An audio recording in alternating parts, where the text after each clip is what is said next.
Welcome back to New World Next Week. I'm James Corbett of CorbettReport.com. And I'm James Evan Pilato of MediaMonarchy.com. Blackwater runs for Senate. We got that story plus the not at all stunning conclusion to the Catalonian crisis. But first, as the House of Weinstein falls with the quickness over in Hollywood, I'm reminded, James, of our year-end episode at the end of 2014. Now, I had to actually go dig this up. I didn't remember it off the top of my head, where my future trend prediction was, quote, full disclosure and the further exposure of the so-called elite. I was specifically at that point talking about the UK's pedogate scandals and the then recent Sony hack. I have to say now here 3 years later, the hits just keep on coming. From the IB Times, Clooney asked to spy on Gaddafi, Jolie on Kony. George Clooney was asked to spy on Colonel Muammar Gaddafi and his generals in Libya. Leaked documents from the International Criminal Court in The Hague have revealed the ICC's former chief prosecutor, Luis Moreno-Ocampo, asked George Clooney for help in bringing war crimes committed by Colonel Gaddafi and his generals during the Libyan civil war to light. A series of leaked emails seen by the Sunday Times revealed how the Argentinian prosecutor urged the Hollywood actor to focus a number of commercial satellites on Libya and put pressure on Gaddafi generals by documenting evidence of humanitarian crimes. Clooney is the co-founder of the Satellite Sentinel project, which uses commercial satellites to document war atrocities committed by the government in South Sudan. Moreno-Ocampo's offer was declined by Clooney, who wrote in an email that the satellite was not yet sophisticated enough to carry out the proposed operation. I'm not a tool of the state. No, he said, they're not good enough yet. The actor's not the only celebrity Moreno-Ocampo tried to recruit in his attempt to prosecute some of the world's most notorious warlords and dictators during his 9-year term at the helm of the ICC. He also enlisted the help of actress Angelina Jolie in a plot to snare Ugandan warlord Joseph Kony at a Honeytrap dinner. The prosecutor wrote in an email that Jolie had the idea to invite Kony to dinner and then arrest him. He planned to send Jolie and her husband, Brad Pitt, to the warlord's stronghold with U.S. Special Forces. According to the leaked documents, there are no further details in the documents about the proposed dinner, which appears not to have gone ahead, as warlord boogeymen apparently have a much longer shelf life than Hollyweird marriages. James? So yes, to be fair to Clooney, not that I care about Clooney, but it wasn't his idea, and he ultimately said no, for whatever reason. But Jolie, yes, came up with this idea herself, apparently. Hey, I know, let's have a big Hollywood banquet gala, and I'll be the star, and we can invite Kony, and he'll come. What kind of ridiculous Acme, Wile E. Coyote level scheme is this? My God. Anyway, of course it didn't happen, and one can imagine Kony's schedule is full up with other things, like pretending to still be alive, instead of, attending dinners by Angelina Jolie. So just utterly stupid, ridiculous, harebrained schemes, but these are the kinds of schemes that are constantly being dreamt up by the likes of Luis Moreno-Ocampo, and if you do not know Ocampo, please go type that name into my search engine, and you'll see that I have mentioned him a number of times, like in my article on the ICC Exposed, or on my podcast episode on international law, or on my GRTV background, or on the assassination of Gaddafi, because he was the one who was spreading that ridiculous Gaddafi was giving Viagra to the troops so that they could do the raping rampage across Libya. Nonsense that was, of course, it wasn't even just debunked, it was completely retracted from the historical record. It was all over the 24/7 news cycle because, this ICC prosecutor is alleging this based on no evidence whatsoever. Oh my God, Gaddafi, he's the worst human being who's ever lived on the planet. And then, a couple of news cycles later, it just disappeared. What story? Viagra to the troops? What? I've never heard of that. So this Ocampo character, I haven't heard of him in the last few years, but certainly at the time of Libya, around that invasion, he was all over the place, lusting after Gaddafi and trying to dismember him and his family as quickly as possible. So those are the types of characters that are behind harebrained schemes like this and putting it all together. And we need to keep our eye on these people because they are constantly coming up with these kinds of ideas, and they're happy to use Hollyweird to do it if they can. James, I've got a rack of relateds. I can run down the list here. And the IB Times has a whole separate article just on the Angelina Jolie story. And, of course, everything we say will always be included down in the show notes. Angelina Jolie offered to help snare Kony in Honeytrap dinner. Now, I'm also reminded, as we're looking at celebrities and folks who might be involved in parapolitics, James, you very recently published a pretty awesome one. 5 people you won't believe worked for the CIA. One of them, of course, including Julia Child. Now, when I looked up Luis Moreno-Ocampo, I went to History Commons, where they do have the complete 9/11 timeline and a lot of other interesting, just sort of contextual data points you can kind of search around. They only actually had one entry on him, so I'm glad to include your entries, James. His only entry on History Commons notes that the Bush administration's withdrawal from the ICC actually strengthened the court, which I found kind of amusing. We'll also include links to more about the Satellite Sentinel project, more about George Clooney and Angelina Jolie on the Council on Foreign Relations' own website. And James, a good flashback from you, and a couple of New World Next Week flashbacks. CFR Clooney raised $15 million for Hillary and the DNC, and then denounced money in politics a day later. Oh, those were back in the heady days pre-Trump, I suppose. And all the other links that I went over, James. It's a little bit ridiculous at times, and it makes the head spin. So, speaking of ridiculous, we'll go to our second story this week on New World Next Week, episode 324 for October 12th, 2017. Eric Prince is considering challenging a Republican senator from Wyoming in a primary next year. Where did he get such a great idea? Steve Bannon had urged Prince to run for the seat now held by John Barroso, an ally of Senate Majority Leader Mitch McConnell, all as part of an effort to shake up the so-called Republican leadership over here in the old Congress critter game.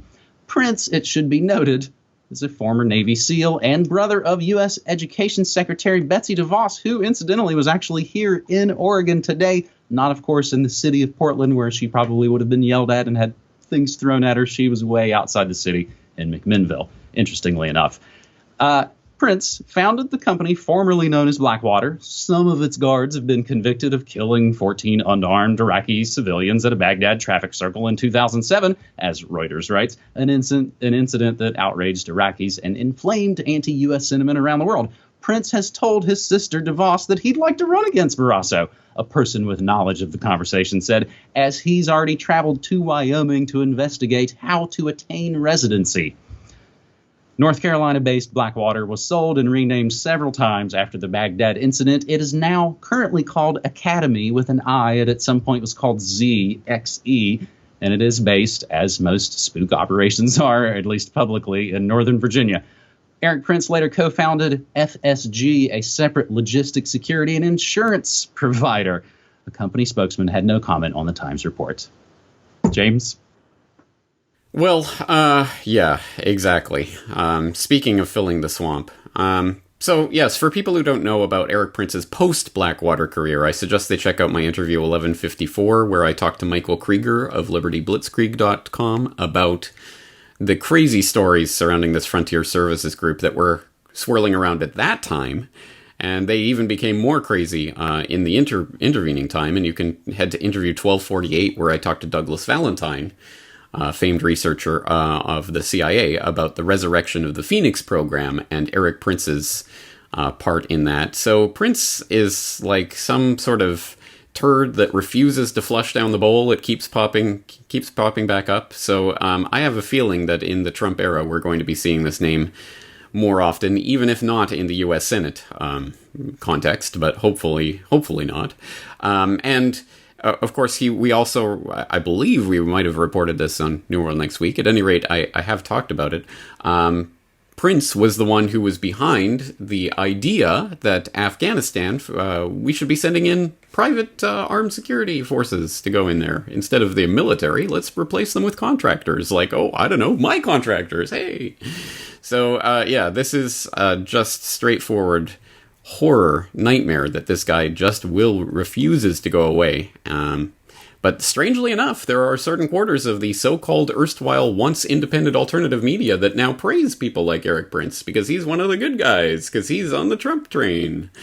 Just cannot make this up. It's so insane. It's so insane. But that's the world we're living in 2017, I guess, right, James? I was going to say, yeah, luckily for us here in the States, there is now a person with an R after their name, so there will actually be a segment of the population that gets really mad about this story.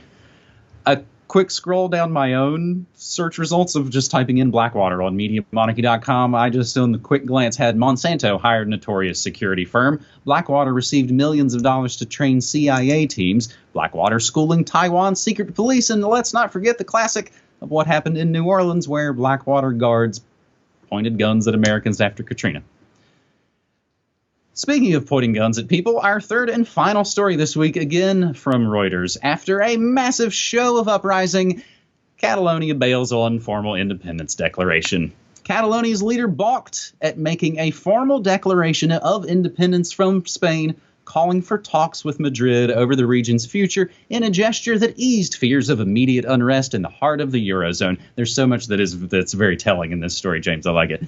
It's from Reuters, so they've got it all in there. In a much-anticipated speech to the Catalan parliament, ringed by thousands of protesters and hundreds of armed police, Carles Puigdemont made only a symbolic declaration claiming a mandate to launch succession, but suspending any formal steps to that end. His remarks disappointed many of his supporters who had gathered outside, waving Catalan flags in the expectation that he would move a formal independence motion to the assembly. But the speech pleased financial markets, boosting the euro on hopes that his gesture would mark a de-escalation of Spain's worst political crisis since the last time nothing really actually happened. Tensions had been climbing in Catalonia since it went ahead with an October 1st vote of the independence referendum that Madrid had said was unconstitutional. They had a violent police crackdown. Catalan officials said the result was an overwhelming yes. But instead of moving a motion in regional parliament on Tuesday, as this was all supposed to move forward, as Spanish unionists were fearing it, Puigdemont and other regional politicians signed a proclamation of full sovereignty for Catalonia. Its legal value was unclear. This is thrilling. I'm disappointed. I hoped for a declaration of independence, and it didn't happen, said a heartbroken 18-year-old student among a crowd of independent supporters who were rolling up their flags and drifting away from the assembly. In Brussels, though, there was a sense of relief as the Eurozone's fourth largest economy now had at least bought some time to deal with the crisis that was still far from over.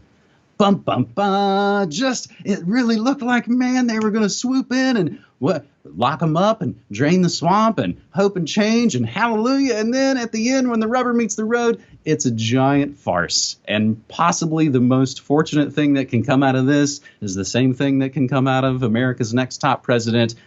I forget exactly who said it, but that it's maybe important for every generation to have their hearts broken politically, because there is no political solution. James?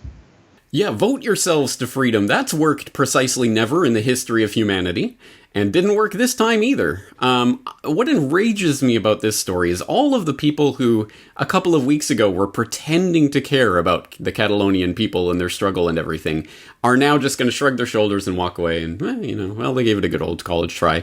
And they'll go, the next time there's some referendum or some vote, hey guys, you can vote yourselves independent. Everyone will get excited again, as if, oh, this is the solution. Wow, yay! They're going to let us vote. And literally, it is the people who put their lives on the line, who are literally being beaten by the police thugs of the Spanish police force, the police state, with the jackbooted thugs, literally beating old women and throwing them downstairs and all that craziness that we saw. People literally putting their lives on the line so that they can line up and tick a box and then have some politician tell them, we're entering a dialogue. We're entering a political dialogue. Exactly as happened, for example, with Syriza. And everyone outraged, stick it to the EU. We're not negotiating with them. Hey, referendum, woo! And then they have this overwhelming mandate and they go, we're going to negotiate a process with the EU.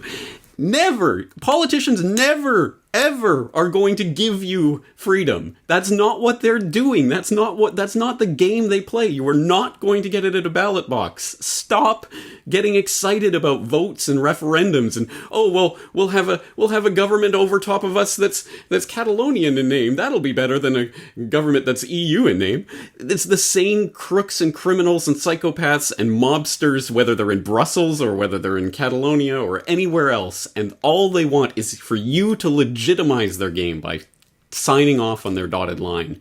Stop doing it. Stop putting your lives on the line so that some politician can sleazeball his way up the ladder and get a cushier position. We see it time and time and time and time and time again. When are people going to learn? Perhaps to drive this point home with a giant sledgehammer, James, our final story. President Trump meets with Dr. Kissinger again. In other news, no new taxes. I did not have sexual relations with that woman. Nobody could have predicted they would have used planes as weapons. I actually, you were mentioning of the Spanish guards beating the crap out of people. I did actually run a quick search to see if I could find anything on Blackwater trains Spanish troops. I didn't find anything initially, but that's essentially the same idea. James, I think that puts this episode to bed, and I'll just leave it by saying I do a broadcast Monday through Friday, 9 to 5 Pacific time at MediaMonarchy.com/listen. It's independent, non-commercial, alternative news, music, and so much more.